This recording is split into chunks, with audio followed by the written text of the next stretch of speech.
Eh, Bismillahirrahmanirrahim. Assalamualaikum warahmatullahi wabarakatuh. Alhamdulillah kita balik lagi setelah sekian lama kita nggak tag video ya, adik-adik. Jadi kita baru lagi kedatangan pemateri nih. Silakan Kak, kenal dulu. Sebelumnya perkenalkan, nama saya Arsian Sarifudin. Tanggal lahir dari Sukabumi 29 Juli 2004. Sedang berkuliah di Poltekkes Kemenkes Semarang, jurusan Reka Medis dan Informasi Kesehatan. Sekarang lagi menempuh semester 3. Doakan semoga lancar sampai lulus. Oke ya, alhamdulillah ya Kak Arsi. Sebelumnya terima kasih Kak Arsi sudah mau jadi pemateri kita. Oke Kak Arsi, langsung aja ya, sama kayak pemateri sebelumnya kita langsung ngebahas tentang biaya. Karena bagaimanapun biaya kuliah itu yang paling penting. Orang tua nggak bakal nanya ini itu dulu, pasti nanya dulu biayanya gitu ya. Jadi berapa Kak Arsi biaya yang harus dikeluarkan di jurusan apa tadi? Reka Medis Ya, di Poltekkes Semarang ya. Berapa tuh? Untuk biaya awal tuh kita masuk 9 juta ke atas ya. Cuman tuh untuk selanjutnya semester 2, semester 3 dan seterusnya 6.200.000. 6.200.000. Ya, itu dia udah termasuk semuanya. Kayak termasuk magang. Kalau di jurusan saya sendiri nanti semester 2 tuh udah magang lah. Oke. Berarti agak cepat juga ya berarti ya. Oh mantap. Ini D3 apa S1? D3. Oke, siap. Oke, jadi itu ya biaya awal masuknya 9 jutaan, biaya per semesternya 6 jutaan gitu ya. Oke, nah itu untuk jurusan rekam medis ya sih itu sedang lah ya. Jadi kalian apalagi rekam medis ini salah satu jurusan yang diminati banyak di dunia kesehatan gitu ya. Yang saya tahu tuh rekam medis sama elektromedis tuh memang lagi banyak-banyaknya dibutuhkan gitu ya. Oke, Kak itu tentang biaya. Jadi jalur masuknya juga kan biasanya mempengaruhi ya Kak, bahwa biaya tentang jalur. Jadi kita ngambil jalur masuk apa biayanya itu mempengaruhi juga Kak. Ada beberapa yang mempengaruhi juga, termasuk kayak kalau aku sendiri lewat jalur rapot. Jalur rapot tuh cuman biaya 30.000 ke sana awal pendaftaran ketika registrasi doang. Tapi untuk yang jalur prestasi atau jalur mandiri saya juga kurang tahu ada biaya atau gimana, tapi setahu saya ada sih biaya terkait pendaftarannya itu. Oh gitu. Oh berarti memang untuk jalur rapot tuh malah emang paling murah ya Kak? Bisa dibilang paling bisa dibilang ya. Iya. Karena memang karena memang gitu. Jalur mandiri beberapa kampus tuh memang ada suka uang pangkal ada tuh ya, jadi dan lain sebagainya gitu ya. Gak tahu ya, tapi kalau misalnya karena Kak Arsi memang alhamdulillah begitu daftar langsung diterima ya. Iya, jadi gak perlu ribet-ribet lagi buat ikut tes-tes lain-lainnya gitu ya. Oke Kak Arsi, jadi jalur masuknya itu ada seleksi rapor, ada jalur rapor, jalur prestasi, jalur mandiri, jalur apa ya namanya, tes, dan ada jalur ahli jenjang juga. Oh jadi ada 4 jalur ya? Apa 5? Ahli jenjang sama ahli jenjang 5 lah. Oh 5 ya? Itu yang kayak dari lanjutan D3 ke D4 gitu. Oke, siap. Oh ya ada 5 jalur itu ya adik-adik, cuma untuk mahasiswa baru berarti cuma 4 gitu ya kalian. Oke, mudah-mudahan kalian juga lewat jalur rapot gitu ya. Nah, berarti kalau pengen lewat jalur rapot, Kak, apa aja tuh? Biasanya apa yang harus dipersiapkan? Biasanya tuh kalau dari kemarin yang aku siapin waktu pendaftaran dari jalur rapot ya. Pertama tuh tentunya nilai dari semester 1 sampai semester 5 gitu. Nanti itu semuanya bakal diinput. Tapi ada nih 3 nilai pokok utama yang benar-benar termasuk nilai pertama kayak matematika, bahasa Indonesia dan Inggris, dan itu nilai yang harus sedikit besar mungkin ya agar menciptakan peluang masuk yang lebih besar. Dan juga mungkin lebih berpeluang lagi kalau ada sertifikat ya. Tapi waktu itu aku cukup rapat doang gitu. Rapot aja ya. Iya. Tapi kalau lebih bagusnya kalau sertifikat lebih meyakinkan gitu ya. Meyakinkannya dengan sertifikat itu sebetulnya. Kayak SPM juga sama kan. Ada lagi nggak tambahan tipsnya? Selain tips mungkin nggak ada sih. Kayak kemarin juga banyakin berdoa aja. Banyak doa orang tua dan doa dari kita sendiri. Oke. Jadi karena memang jalur rapot ini kayak jalur lebih dari 50% keberuntungan gitu ya. Itu lah beruntung banget sih. Jalur langit gitu. Jalur langit bener bilangnya jalur langit ya, karena memang kalau misalnya lewat jalur lain mungkin seperti jalur tes tulis itu kan berarti kita ada persiapan belajar apa gitu ya. Memang kalau rapor tuh ya kalian memang baiknya dipersiapkan nilai kalian, mungkin apakah nilainya terus naik dari tiap awal semester atau tiap mata pelajaran dan sebagainya gitu ya. Tapi ya ada juga yang nilainya turun, terima ada juga lah gitu ya. Jadi itu kan bener ya, keberuntungan itu ya. Keberuntungan ya. Alhamdulillah. Berarti amal kalian juga nih, mudah-mudahan kalian beramal banyak lah gitu ya. Amin, amin. Oke kasih itu ya, jadi kita udah ngebahas tentang biaya, jalur masuk sama tips lewat jalur raport. Lanjut kasih tentang biaya hidup juga kan, kita pasti nanti biaya kos atau asrama atau kontrakan dan sebagainya, terus biaya hidup kesehariannya berapa di sana, gimana tuh Kak? Oke. Biaya hidup ya. Aduh, ini nominal nggak bisa disebutin ya. Oh, nggak apa-apa sih, Tapi kalau mau nyebutin nggak apa-apa. Oh, boleh. Boleh aja. Untuk saya sendiri nominal nggak lewat 1.000 lah pokoknya, nggak lewat pokoknya. Untuk sebulan ya? Sebulan ya. Terus untuk biaya hidup mahal atau enggak sebenarnya di sana tuh tergantung kalian guys. Kalau kalian pengen murah ya kalian berarti harus masak, harus masak nasi sendiri, masak apapun sendiri pokoknya. Tapi kalau kalian ya ingin yang hedon-hedon ya jelas kalian silakan pergi ke Starbucks segala macam yang ada di sana pokoknya. Betul. Banyak pilihannya. Tips hemat dari saya mungkin kayak biar sedikit hemat tuh kalian lebih baik masak aja, kayak minimal tuh paling masak nasi ketika udah atau maghrib sekalipun tetap masak nasi, tapi beli lauknya dari luar gitu. Nah, itu tidak akan lewat dari 10 lah. Untuk per hari bisa dihitung 30 ya cukup sebenarnya. Cukup ya. Kalau Kak Arsi tinggal di asrama apa di kosan? Di kosan, karena dulu sebelumnya ayah tuh pengennya aku ke asrama, cuman di sana nggak ada asrama untuk cowok, tapi untuk cewek ada. Kurang lebih untuk masuknya pun aku juga kurang tahu, cuman ada biaya lebih lanjut lagi kalau mau asrama, tapi itu khusus untuk perempuan. Oh, itu dia disediain sama Poltekkes? Disediain oleh Poltekkes. Oke, asramanya tadi khusus perempuan ya? Perempuan. Itu kosannya berapa tuh Kak? Untuk kosannya aku 6.500.000. 6.500.000 per tahun. 650 lah. Per bulan. Per bulan iya 650. Tapi tuh di kosan aku tuh kalau kita bayarnya per tahun dapat bonus 1 bulan. Ya makanya jadi kehitung ya itu lumayan sih. Terus juga di kos aku kalau kalian bayar 2 bulan itu kalian bakal dapat kasur baru gitu untuk awal masuk gitu ya. Jadi juga dan itu udah include toilet dalam, banyak fasilitas lainnya kayak udah dengan dapur, parkir motor dan sebagainya lah, udah cukup nyaman gitu. Oke. Dan dari jarak kos ke kampus tuh cukup jalan kaki apa nih Bang? Cukup jalan kaki karena dari awal sejak masuk kan nggak bawa motor, aku cari yang terdekat. Tapi untuk sekarang tuh udah bawa motor kan, ada rencana pindah tapi sebenarnya tidak, cukup stay aja di situ gitu. Oke, siap. Ya itu ya ya dari kampus itu kan. Nah, siap. Jadi kalau buat kalian ya memang sih kalau biaya hidup tuh kalau misalnya kalian mau hedon bisa, mau ngirit bisa, mau menengah juga bisa gitu ya. Tapi untuk Kak Arsi sih segini emang rata-rata. Kalau di Semarang itu kan ya namanya juga ibu kota Jawa Tengah gitu ya.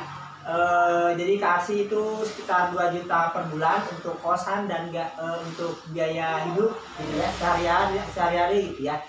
Nah itu sedang lah ya untuk ibu kota provinsi gitu ya. Nah Kasih juga bilang kalau misalnya kalian pengen lebih hemat, kalian bisa masak nasi sendiri dan beli lauknya di luar gitu. Kalau misalnya lebih hemat lagi, masak lauknya juga sendiri lagi gitu ya. Betul banget. Bisa hemat lagi. Dan memang beberapa teman-teman KRC atau teman-teman saya juga yang kuliah di Semarang bisa 1 juta, bisa 1.200.000, 1.300.000 gitu dan sebagainya. Tergantung kesibukan kalian ya. Kalau misalnya kalian merasa kalian sibuk banget dengan perkuliahan, kalian pengen langsung makan-makan aja gitu ya. Nah, itu 2 juta udah cukup aja ya kan. Dan banyak tips lainnya sebenarnya untuk makan tuh. Intinya tuh insting survive kita diuji guys, pokoknya kalau udah jauh dari orang tua. Betul benar. Jadi kita bisa lebih mandiri lah ya. Oke gitu ya. Oke Kak, ada tambahan lagi untuk biaya? Untuk biaya. Sudah cukup ya. Oke, itu yang untuk biaya ya. Berarti kalian kurang lebih untuk awal masuk ke Poltekkes ini bisa sekitar 12-13 juta udah cukup ya Kak. Untuk awal nih, untuk awal kan bayar kuliahnya 9 juta, dan kita kesehariannya gitu ya.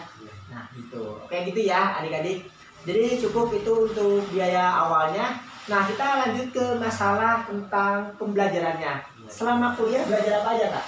Selama untuk semester pertama awal tuh kita akan disajikan dengan pembelajaran umum seperti bakal ada bahasa Indonesia, agama, dan juga PKN seperti Inggris juga ada, dan juga pokoknya yang umum dulu. Tapi yang ada juga yang rekam medis yang saya sebutkan, salah satu contohnya itu ada yang paling wajib buat anak kesehatan tuh biasanya anatomi. Anatomi itu awalnya tuh semuanya bakal dapat. Dan juga ada rekam medisnya mungkin apa ya? Ini ya. Oh iya, ini. Aduh, aku lupa lagi namanya. Pokoknya itu yang kayak menyebutkan penyakit-penyakit itu. Cuma pada penyakit semacam itu kan karena tugas rekam medis itu seperti itu di rumah sakit nantinya. Coding namanya. Coding? Ya, tapi bukan coding yang ini ya. Komputer yang bukan ya. Tapi komputer juga sekarang udah ada sebenarnya komputer. Karena di rekam medis sendiri tuh pembelajarannya sekarang kemarin udah ada aturan baru dari pemerintah yaitu rekam medis elektronik. Makanya sekarang kurikulum tuh diupdate. Kita tuh katanya harus bisa menguasai komputer juga sedikit tentang IT, perhatian kayak algoritma dan segala macam lainnya gitu. Itu nanti kita diajarin juga guys IT kayak gitu. Kalian ngoding PHP yang segala macam ada juga. Ada kemarin Aksi sempat dikasih pembelajaran tentang itu dan kita disuruh buat website pendaftaran gitu, dan itu katanya nantinya mungkin kita tuh bakal jadi orang yang merancangnya, tapi tuh yang merancangnya sebenarnya tetap IT, anak orang IT. Kita tuh hanya mengarahkan apa aja sih fitur-fitur yang ada dalam tersebut seperti desain interface-nya lah. Oke, baru tahu juga deh saya. Juga saya tuh emang ngurusin tentang penyakit gitu kan, diagnosa dan sebagainya. Enggak ya, ternyata komputer juga ya. Dan juga kayak itu bisa dibilang rekam medis itu ini kak, apa jantungnya rumah sakit. Karena yang menentukan harga biaya penyakit atau tindakan yang dilakukan pada pasien adalah rekam medis gitu. Berapa nih biaya yang dikeluarkan ketika kakak mendapatkan apa Oke. Jadi malah rekam medis dulu aja ya menentukan harga ya. Iya. Oke, baru tahu juga nih ya, ilmu baru gitu ya. Oke, ada lagi kak tambahan? Untuk di jurusan rekam medis pembelajaran nih. Paling untuk pembelajaran di rekam medis sendiri guys nggak terlalu sulit sejauh ini. Pasti itu kalian saya yakin semua bisa, insya Allah. Kayak mungkin untuk awal semester kalian bakal disuruh belajar kebanyakan teori, tapi tuh ketika semester 2 kalian akan disuruh magang di rumah sakit langsung, dan kalian akan ditempatkan di bagian penyimpanan rumah sakit, di bagian pendaftaran, dan di bagian pelaporan juga. Oke. Siap. Nah, jadi itu ya tentang rekam medis, nggak cuma tentang kesehatan ternyata, jadi ngurusin tentang komputeran juga gitu ya. Oke adik-adik, tentang pembelajaran yang ngapain aja itu kita udah jawab juga. Nah selanjutnya kak, kita juga ngomongin tentang beasiswa kak. Ada beasiswa apa aja nih di sini? Beasiswa di Poltekkes ya. Di Poltekkes Kota Semarang, kalau beasiswa seperti Jarum itu tidak dibolehkan. Karena mungkin rokok ya, jadi nggak boleh mungkin, jadi ditolak. Paling untuk beasiswa lainnya masih bisa umum lainnya kayak yang ngambil dari skill ID, Instagram beasiswa apapun itu masih bisa, kayak selain Jarum atau apapun yang berkaitan dengan hal yang kurang sehat mungkin. Terus juga untuk beasiswa di Poltekkes ada. Kalau kita dapat ranking pertama biasanya kita dapat beasiswa. Ranking pertama di SMA kan? Enggak, ranking ini apa namanya? Ada rankingnya juga di Poltekkes. Betul. Atau kemarin tuh orang yang paling berprestasi itu dapat apa gitu, dapat beasiswa kalau nggak salah. Tinggi-tinggi di PK berarti gitu. Iya, kalau nggak salah. Gitu. Dan juga ada beasiswa prestasi yang kayak kamu masuk jalur prestasi apa gitu, nanti biasanya dapat beasiswa, dapat benefit lah daripada yang lain gitu. Yang umum itu biasanya ada. Oke, mantap. Nah itu untuk tentang beasiswa ya. Berarti bagus juga ya, jadi menolak beasiswa yang kira-kira dari perusahaan yang ini ya. Oke, dikira saya mah masuk-masuk aja. Oke, siap. Nah itu ya adik-adik, jadi adik-adik yang memang berharap tentang beasiswa yang disebutkan tadi, bahkan berarti bisa dibilang beasiswa ini lebih banyak ketika menjadi mahasiswa ya Kak? Beasiswanya bisa dibilang bisa banyak mahasiswa, karena tuh saya rasa banyak banget peluang yang ketika menjadi mahasiswa, banyak beasiswa yang bisa kita ambil sebenarnya.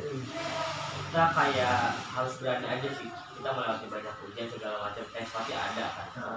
Berarti kalau sebelum beasiswa mah mungkin cuma KIPK doang, ada nggak KIPK? KIPK kurang tahu sih. Kurang tahu juga ya. KIPK. Tapi buat teman-teman kalau misalnya mau ngajuin KIPK atau apa namanya bidik misi ya kalau dulu mah. Nah coba nanti kita tanya-tanya dulu ya. Cuma kalau beasiswa yang masuk ketika sudah masuk itu memang banyak banget. Di luar dari Poltekkesnya juga memang suka banyak, ada dari perbankan tuh, ada dari perbankan, dari perminyakan atau dari perusahaan-perusahaan itu biasanya banyak ya. Tinggal kalian aktif-aktif aja mencari beasiswanya gitu, dan memang kemungkinan kalian dapat beasiswa ketika menjadi mahasiswa tuh kesempatannya lebih banyak. Kenapa bisa dikatakan lebih banyak? Karena kalau sebelum dapat beasiswa tuh, sebelum menjadi mahasiswa tuh saingannya sama berapa juta siswa gitu ya. Kalau sudah masuk menjadi mahasiswa, saingannya cuma sama beberapa mahasiswa. Kenapa saya bilang sama beberapa mahasiswa? Karena tidak semua mahasiswa itu berusaha berjuang juga buat dapat beasiswa. Betul banget. Ya kan? Karena banyak juga orang yang udahlah saya emang gak ngurusin beasiswa lah, udah pusing juga misalnya dengan permasalahan di kuliah gitu ya. Nah, jadi buat kalian yang memang ingin bersaing yang lebih sedikit saingannya, carilah beasiswa ketika menjadi mahasiswa kayak gitu. Oke Kak, itu ya tentang beasiswa. Ada tambahan cukup? Cukup ya. Nah Kak, untuk kan pasti nih orang tua juga nanya, selain biaya pasti nanya tentang rekam medis nantinya mau ngapain gitu. Rencana karirnya kayak gimana tuh Kak kalau rekam medis? Pertama prospek kerjanya pasti di semua rumah sakit bisa, puskesmas dan juga BPJS kita bisa masuk. Sebenarnya luas untuk rekam medis sendiri bisa saya katakan, karena semenjak pemerintah menurunkan apa namanya undang-undang PMK 2022 bisa nanti lihat sama adik-adik itu kita peluang masuk untuk menjadi kerja di rumah sakit itu sangat besar gitu. Karena pertama di rumah sakit itu ada aturan terkait di rumah sakit wajib ada sekitar 2 atau 4 rekam medis ini yang D3 ahli media gitu kalau kita sebutannya. Dan juga untuk di puskesmas butuh berapa orang itu semuanya tuh ada gitu, diwajibkan. Jadi harapan pemerintah tuh kalau tidak salah ketika nanti itu para SDM rekam medisnya harus sudah bisa masuk gitu lah. Tapi kemarin juga ada aturan yang sangat-sangat sedikit kontroversi di rekam medis, yaitu kalau nggak ada rekam medis bisa digantikan oleh nakes lainnya. Itu peraturan itu tuh kayak bikin rekam medis sedikit mundur juga sebenarnya, karena nakes lain bisa mengisi kekosongan rekam medis cuma dengan pelatihan doang gitu. Dan itu sedikit aturan itu sedikit ini kemarin dipertanyakan kembali gitulah. Terus bagaimana dengan SDM rekam medis gitu kan? Nah, kita mau udah 3 tahun ternyata cuma pelatihan doang. Dan pelatihannya dekat ya, pas singkat berarti. Iya, benar banget, itu singkat banget. Jadi kayak mungkin itu juga salah satu antisipasi dari rumah sakit ketika nggak ada rekam medis. Entahlah mungkin kebijakannya bagaimana nanti, tapi bisa saya pastikan untuk saat ini rekam medis masih banyak dibutuhkan di banyak di sektor-sektor kesehatan lainnya gitu. Ya betul. Mungkin pemerintah mengeluarkan kebijakan yang rekam medis cukup ikut pelatihan karena saking kurangnya itu mungkin ya. Kurangnya, betul banget. Jadi saking kurangnya, daripada kurang banget nih, ya udahlah mending mungkin lulusan SMK kesehatan mungkin ya gitu kan. Udahlah kalian ikut pelatihan biar agak cepat mengisi kekurangan gitu ya. Kosongan ya. Tapi kalau untuk anak SMK sekarang udah enggak sih Kak. Enggak. Jadi itu emang minimal kuliahnya yang misal keperawatan gitu. Perawatan tuh masih bisa masuk gitu. Masih bisa. Jadi harus kuliah asal udah kerja di tempat tersebut biasanya nakes gitu. Jadi kayak perawat yang udah kerja di rumah sakit Jampang misal, tapi gak ada rekam medis. Nah yang perawat di rumah sakit Jamang itu bisa pindah ke rekam medis cuma dengan pelatihan, dikasih pelatihan. Jadi tetap harus kuliah dulu itu nakesnya. SMK kesehatan nggak bisa gitu ya. Iya. Tapi rekam medis ini IPA IPS bisa masuk nggak? IPA IPS bisa masuk, bahkan SMK sekalipun bisa masuk. Yang penting itu kalau tidak salah ada beberapa nilai yang harus ada. Ya, tadi disebutkan Indo, MTK, dan Inggris. Ya saya kira di SMK juga ada lah ya. Iya ada itu. Cuma umum lah ya, kayak matematika Indo sama Inggris mah gitu ya. Oke Kak, itu yang kita bahas tentang perkuliahan mana. Sekarang mah kita simak aja apa yang mau Kak Arsi sampaikan kepada adik-adik, silahkan bebas. Apa aja ya? Ya bebas silahkan. Untuk adik-adik yang ingin kuliah di Poltekkes Semarang, pokoknya kalian tuh tidak perlu takut jarak gitu. Itu memang menjadi sebuah resiko, tetapi itu bukan hal yang harus ditakutkan untuk kalian. Saya yakin ketika kalian udah sampai di sana, kalian bisa beradaptasi, kalian bakal ketemu orang-orang baru dan teman-teman baru. Kalian takut tidak dapat teman, tenang, kalian tinggal masuk organisasi, di situ juga kalian bisa dapat teman yang bahkan sefrekuensi juga. Jadi untuk adik-adik yang sekarang udah menjabat OSIS lah atau apalah, itu memiliki peluang yang lebih besar dibanding yang lainnya untuk masuk ke organisasi di kampus.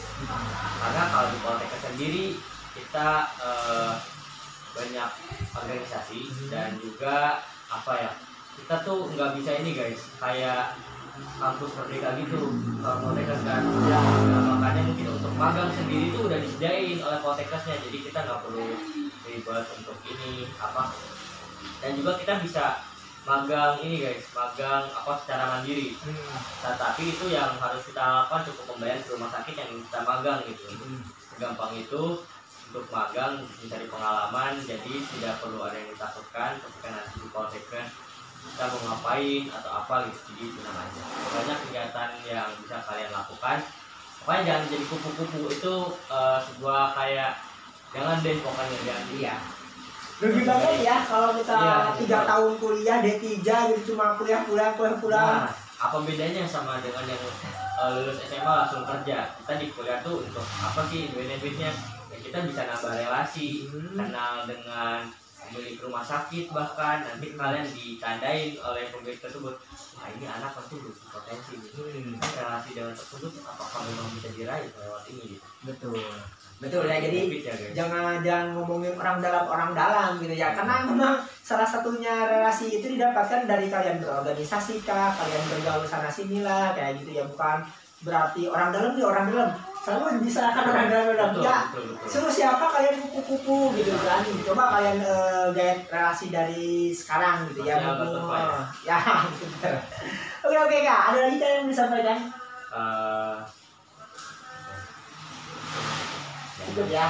Oke gitu ya adik-adik, buat kalian boleh gak nanti kalau misalnya adik-adik pengen kontak Kak Arsi? Boleh ya. Nanti kita cantumin juga Instagram Kak Arsi gitu. Kak Arsi cukup ya?